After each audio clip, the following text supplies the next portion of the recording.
An urban legend from the end of World War II should send shivers down the spine of even the most battle-hardened veteran.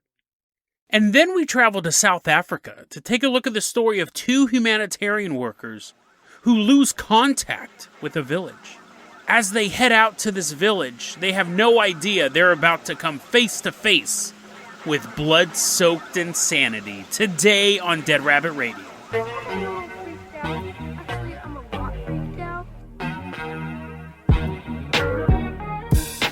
Hey everyone, welcome back to another episode of Dead Rabbit Radio. I'm your host, Jason Carpenter. I'm having a great day. I hope you guys are having a great day too. I hope you guys had a great weekend. We got a ton of stuff to cover, so we're going to get started right off by announcing our newest Patreon supporter coming into Dead Rabbit Command right now. It's Ryan Joseph Breen. Everyone give a round of applause for Ryan. He's walking into Dead Rabbit Command. Everyone give him a big standing ovation. Or you're driving your car, you're like, oh, why do you always make me do this stuff?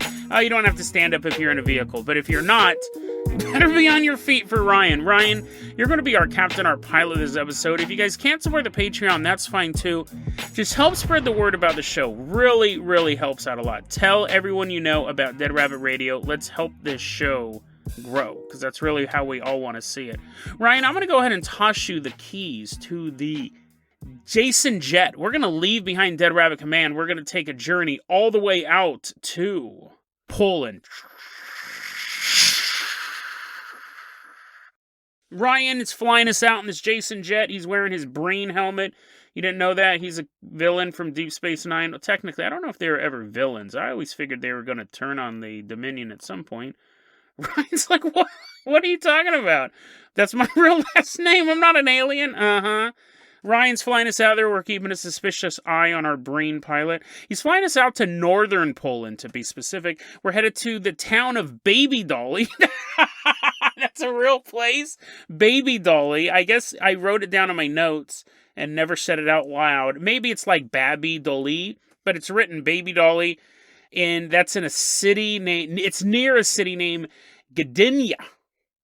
The year is 1945, and this is the end of World War II. The Soviets are advancing on the city of Baby Dolly. This was a strategic choke point. They're like, if we can get to Baby Dolly, if we can get to the Belly Button Ridge, we will have a perfect view over Valley. Soviets are coming over Cupid Doll Canyon. It's just a bloodbath at Baby Doll. And you had the Nazis trying to retreat as far west as they could, because they're like, okay, we lost, but we can either lose to the Soviets or we can lose to the West. The Soviets are going to murder us. In the West, we'll just become NASA scientists. It'll all be great. So they're trying to run west, but they're also like blowing up their supply depots along the way, because the last thing they want to do, they don't want these Soviets to find these supply depots, eat a bunch of carbs, and then run after them even faster. So they're like throwing grenades at supply depots. Some guy's like, dude, this is my house. Doesn't matter. I used to eat there. That's technically a supply depot. And one of the supply depots they blew up was this, like, it was a secret no one even knew it was there except for the Nazis. It was like this hobbit hole of a supply depot. Take that, Bilbo. The Nazis leave. Soviets come in and they take over Poland, and Poland's like, oh, great. Like, we just had to deal with the Nazi Empire. Now we got to deal with the Soviet Empire, but hey, whatever. That happens all in 1945. In May of 1951, these guys are doing construction in Poland. They're like, yeah, bring the forklift over here.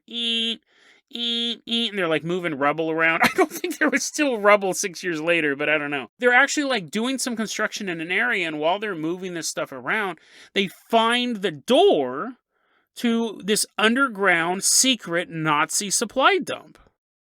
And the workers look at each other and they're like, dude, I did not expect there to be a door here. Like, it's in the dirt. We did not expect there to be a door going underground. So they open the door. And they see a hand reach out of the darkness. I don't know his exact words. I don't know if he moaned once or twice. But a man crawls out of the hole. And he has a beard that goes all the way down to his feet. And he just walks out of the hole. And he kind of just stands there. And then behind him, another guy, again, we don't have his exact words, he also crawls. The construction workers are dumbfounded. They didn't expect to find a door. They definitely didn't expect one person to walk out. Now the second guy goes, and he looks up, and he sees the sun, and he goes, and he dies. He dies on the spot, and the construction workers are like, someone call a boss. I don't even have to deal with this. I should have called in sick today. Someone get the foreman down here because this is way outside of my pay grade. What happened? And this was reported in several newspapers. The Associated Press covered this. So the news article went all around the world. Time magazine did a story on it.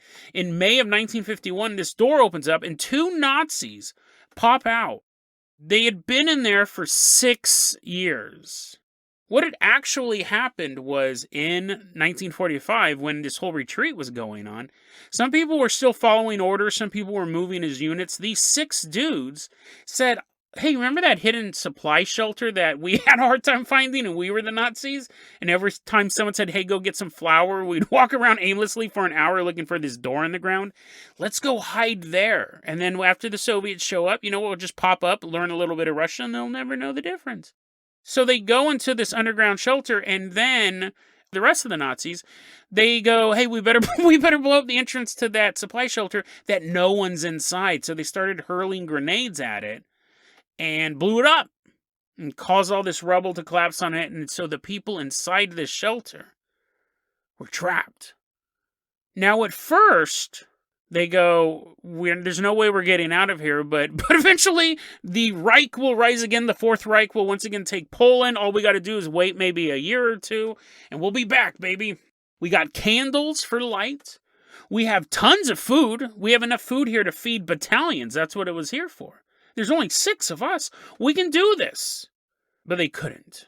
It would be really hard for any human to do this because they are completely sealed in to this underground room. They do have unlimited food. They're able to get water from moss. There's moss in the caves and water's leaking through cracks. It's not the most well-engineered underground Nazi bunker you can have, but I guess there's cracks in it and they were drinking water.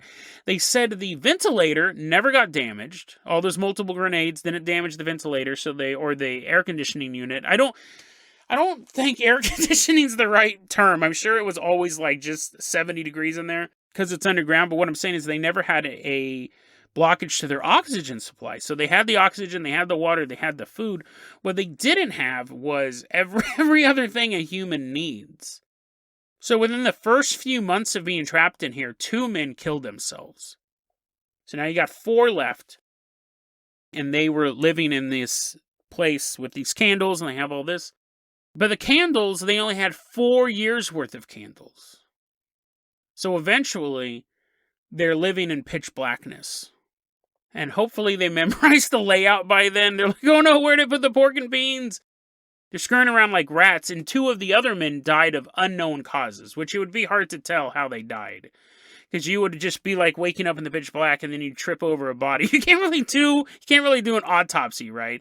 Even if you did have candles, I don't think these guys would be like, oh, he died of a broken heart. They're not surgeons. They wouldn't be able to, or coroners, they wouldn't be able to tell. But 2 people died of unspecified causes. That left 2 men left, living in utter darkness for 2 years, eating food. It sounded like it was mostly flour. Maybe some MREs of those existed back then. Probably a lot of beans, Frankenfurter and beans and stuff like that. And one day, 6 years after they entered, the doors opened up and they pop out. And the one guy was so overcome by being outside, he died of shock. He sees the sunny sky for the first time in 6 years. Very, very interesting story. But when I'm reading it, I go, is it true? Is this story true? Now, it was reported in the Associated Press. It was reported all over the world. The question is, did any of this happen? And that's really the hardest question to answer. There was one source I could find. It was this guy on Reddit by the name Chyme Space Invader. He said, no, it didn't happen, and he referenced the Der Spiegel article in 1958. I couldn't find that article. He said they said it was a hoax. Now, apparently, there was a website, a Polish website called Eerbud, and they interviewed the person who made the discovery of Władysław Dodowski. And this makes it suspicious. He said that the story's real. He's the guy who found the door in the first place with his construction worker buddies, but he said it didn't happen in 1951, it happened in 1948. And it was covered up by the Polish authorities and by the German authorities and the Soviet authorities for years, and then the story got out. That's a little suspicious because the date is so off, which makes you think it's more of an urban legend. But two, that would only be a 3-year term trapped in that bunker, and that's more realistic, honestly. 3 years being trapped in a bunker wouldn't make sense, and maybe their candles went out after 2 years. They were 1 year in the dark and all this stuff. The point is, though, is that we don't know. At this point, the person who popped out of the bunker, the Nazi guy who popped out of the bunker, he went to Academia Hospital for a bit, and then just disappeared into history. There's no article back then saying what happened to him. But what's creepy about this story, I love it because we have this urban legend getting into the possible urban legend getting into the press, which does happen. It's always funny that when you have mainstream press fall for these urban legends, so it could be that. But it's also creepy because this happened, but not with a happy ending. There were soldiers that were hiding out in these underground bunkers or trying to pillage these underground bunkers, and they got blocked in. Because this would be your tactic. You destroy your own supply so the enemy can't get them. It's called scorched earth. The Soviets were perfect at it. But as you're retreating, you don't want them to get all your flour. You don't want them to get the 4 years of candles. So you'd blow up the entrance, and I'm sure this happened a lot. I'm sure that they're throughout Europe and Vietnam and Korea, any battlefield, really. There's probably these bunkers that people were in, and other people destroyed the entrance to them. But they didn't get out. There wasn't a construction team working over the doorway. They were trapped in the darkness until they died. And to this day, they're not discovered. To this day, these underground silos, unmapped, unmarked, in some jungle or some cave or deep within a forest, contains skeletons of people who were looking to hide or looking to pillage and then became entombed and just died. They were considered missing in action, but really they held out as long as they could, deep underground, begging for help while slowly going mad in the darkness under the earth. Ryan, Breen, let's go ahead and toss you the keys to the Carpenter copter. We are leaving behind this super dark, spooky tunnel, and we are headed on out to South Africa.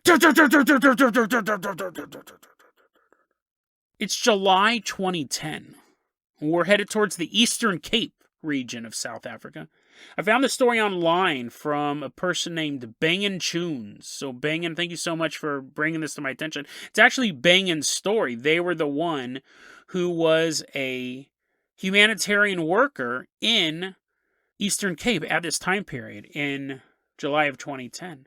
Where they're headed is in the middle of nowhere. Bangin, we don't have his real name, so we're going to call him Tony. Tony is driving out there with Piet. They're both humanitarian workers. Piet has been here much longer than Tony. He's seen it all. And Tony has started to see some stuff as well. In one of the stories he said that I remember once I was standing there and Piet was standing next to me, and then there was a third guy there, a sorcerer who was burning chickens alive. And it freaked me out, but Piet just stood there, didn't even flinch, as this guy was setting chickens on fire for this ritual. Tony's from a little quiet England town, so this is quite a culture shock for him. But it's been a while, and he's been working in Eastern Cape, South Africa, and he's gotten to really love the people of the region. In this particular part of Africa, they're working with the Boza people. But Piet's a little concerned because he has a contact in this remote village that he hasn't been able to get a hold of. So he says, hey, Tony, we got to drive out to this village. I have a funny feeling about this. I can't get a hold of this guy. I want to make sure everything's going okay. Yeah, sure, let's go. Hop in the Jeep. We're going to drive on out there. And as they're headed out to this village, it seems deserted. And sure enough, the Jeep pulls up. They get out. There is not a single person walking around the village. So they begin to go house to house. Hey, it's Piet and Tony. You in there? No answer. They go to the next house. You guys in there? It's us. It's Piet and Tony. No answer. And they're starting to get really concerned, as anyone would if they ever entered an abandoned village. This goes on for some time. And Tony sees movement out in the distance. He says there's a building at the farthest edge of town. And the movement I see is jarring to my senses. He turns and he looks, and he sees a woman in a full sprint coming towards them. She apparently was hiding behind the building, because as he looks and he sees that movement, he sees her at first come around the back corner of the building, and he's running at Piet and Tony in a full sprint. And Piet sees this and goes, "Get in the truck. Get in the truck." And Tony's just watching this woman run right at them. He can tell she's completely nude. She's covered in blood. "Tony, get in the truck." The woman is now flailing her arms as she's running towards them. But the panic in Piet's voice is what really scares him. Because he's seen Piet in some stressful situations. Never heard him nervous before. They begin running towards the truck. And she begins running on all fours. Right when they get to the truck, she begins slamming her hands against Tony's window. Not only is she covered in blood, she has slices on her face, on her body.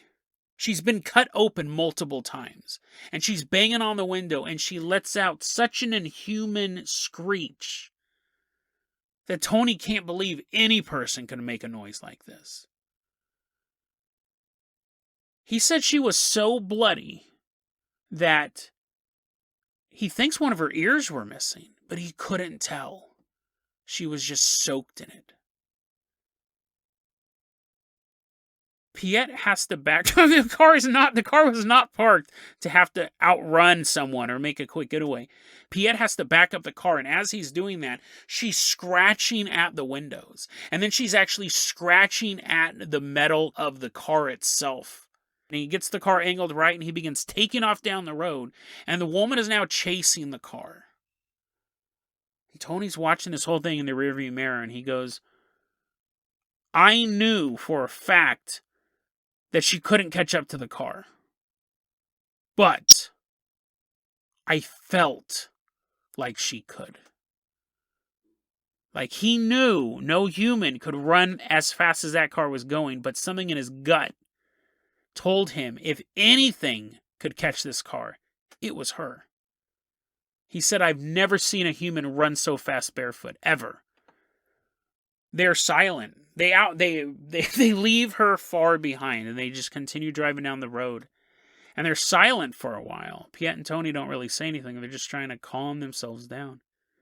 And Tony finally asks, What was that?" Piet's just driving the car, and he goes, if you gotta ask me, I think the most likely answer is that woman had some sort of psychotic break. I don't know if we saw anything supernatural. If you are asking me, I think she had a psychotic break. But here's the thing. I'll bet you anything this is what happened. She went nuts. And the townspeople, if they're alive, this is my most hopeful scenario. The townspeople must have all hid in one building for safety. And she was just roaming the village this whole time. That's why I wasn't able to get a hold of my contact. It's my best case scenario. But here's the thing. I think she probably had a psychotic break, but the people in the village aren't going to think that. And if she doesn't kill herself tonight by running and jumping off a cliff or just bleeding to death, continuing to cut herself, they will kill her within the next day or two. She's dead, one way or the other. The day later, he is able to get a hold of his contact in that village. "Hey, how's it going?" Piet says. And the guy goes, "Well, yeah, sorry I couldn't pick up the phone the other day. We had a bad presence in our village. But don't worry. We took care of it." And Piet said, "I never asked what they what happened with her. Apparently, the people in the village did not see this interaction between the girl and Piet and Tony. They were all hiding somewhere. They didn't see what was going on. But Piet says, I never asked what happened to the girl. Never saw her again. So I can only assume that they killed her.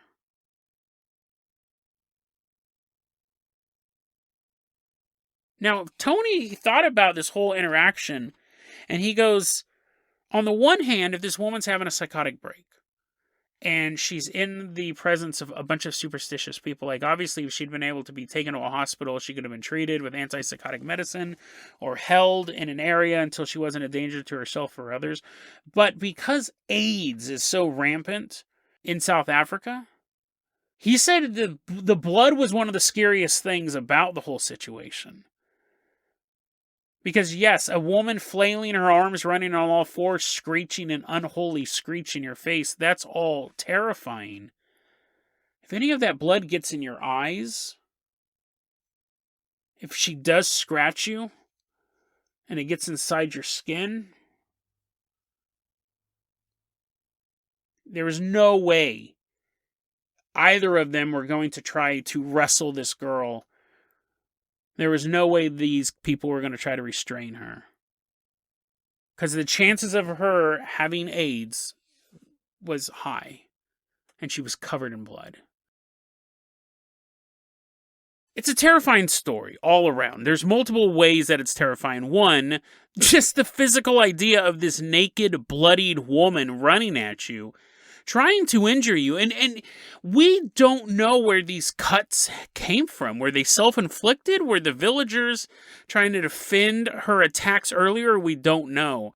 There's just a bloody, naked woman running towards you. Like, any one of those would be bad. Naked woman running towards you, that's fine. She's bloodied? No. If she's running on all fours and she's bloody, no. Like, it just keeps escalating. So we have the physical threat. And then we have the idea of her side of the story. She lost control, whether it was a psychotic break or the villagers were right and it was some sort of supernatural attack, some sort of possession. She is no longer in control of her body. She's no longer in control of her fate. She's a mad woman. And I always find that very terrifying as well. We see that a lot in true crime stories. People just snapping, grabbing a pair of scissors, killing somebody. It happens a lot.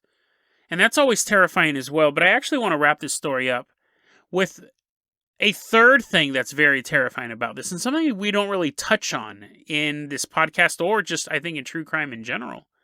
We have the story of Tony and Piet trying to outrun this mad woman.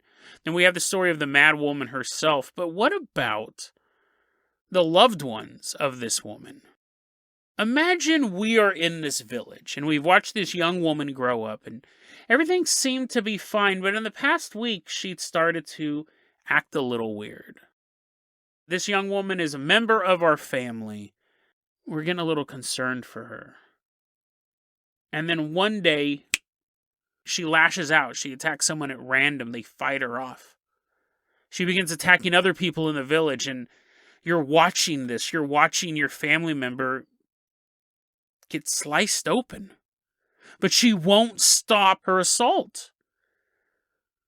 And so you all have to run. You have to hide from this young woman that you've seen grow up her entire life. And as you're all running to barricade yourself in a single building, you can hear her screeching in the now empty village.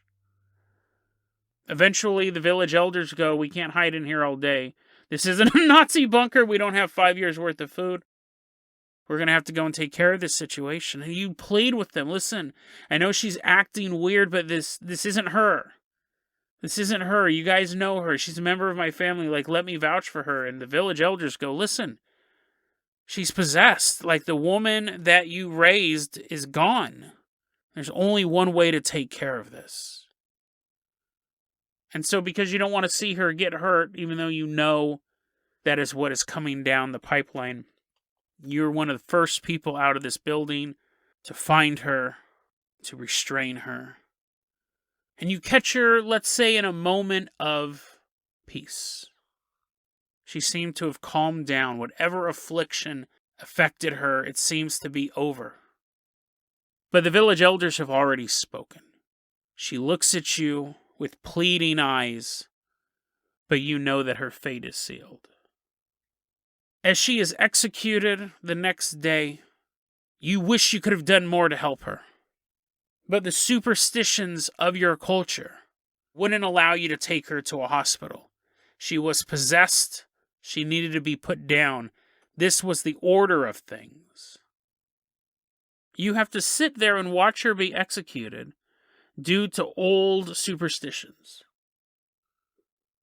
Tony and Piet were able to outrun the monster. But to the people of the village who knew this woman before this incident, they will never be able to outrun the memories of the life that was lost.